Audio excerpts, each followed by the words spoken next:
matière de fiscalité, nous savons tous que la pression fiscale s'accroît de manière significative. Il faut bien trouver des recettes sur tous les Français. À Tours, nous allons voir que c'est également le cas, de manière sans doute un peu plus déguisée. Notre maire, aujourd'hui sénateur-maire, accompagne au niveau national, par ses votes, l'augmentation de la fiscalité décidée par le gouvernement socialiste, majorité à laquelle il appartient et qu'il relaie également au local grâce à la revalorisation des bases qui lui permet, votée au Parlement chaque année, qui lui permet, qu'il accompagne aujourd'hui donc, qui lui permet d'augmenter le produit de la fiscalité directe à laquelle la ville a droit, à savoir taxe d'habitation, taxe sur le foncier bâti et taxe sur le foncier non bâti.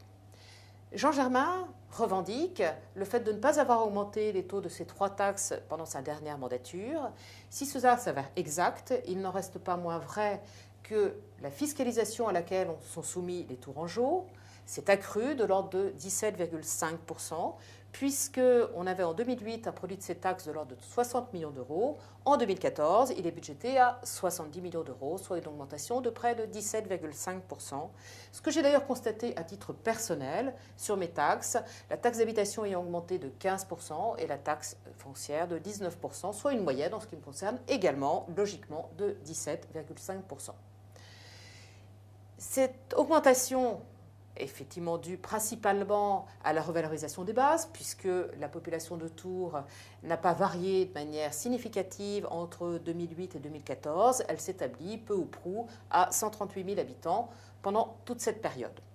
Il n'en reste pas moins que cette pression fiscale s'est accrue et il faut souligner dans ce contexte que si la taxe d'habitation dont le taux n'a pas été augmenté par Jean Germain est chez nous de 21,5%, elle est en 2012, donc comme aujourd'hui, de 21,5%, mais à Angers, elle s'établit à 17,5%, 16,4% au Mans et 21% pour Orléans. Donc la taxe d'habitation, qui est la taxe à laquelle sont soumis le plus de Tourangeaux,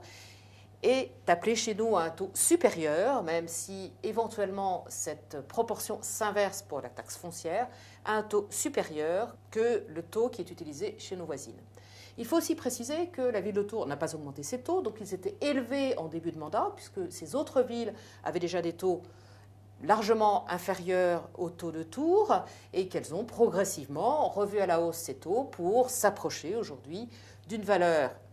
de 21,5% pour nous, tout en restant inférieur. La fiscalité est donc un vrai sujet pour tous les contribuables qui sont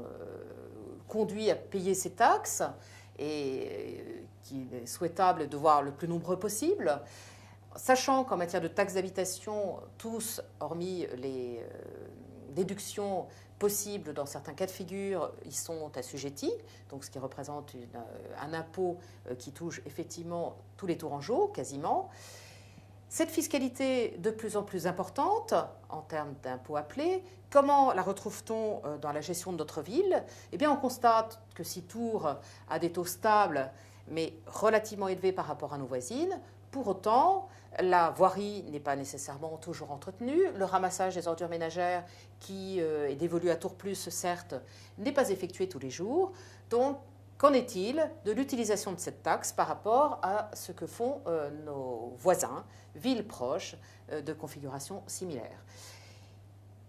Il semble que cette taxe soit engloutie de manière la plus significative dans les dépenses de fonctionnement, qui sont plus élevées à Tours que dans nos villes voisines, puisque Tours a des difficultés à dégager des sommes nécessaires à l'investissement qui devrait lui permettre de se projeter dans le futur, d'attirer le monde économique, d'attirer tous les acteurs culturels, sportifs et permettre de créer de l'emploi.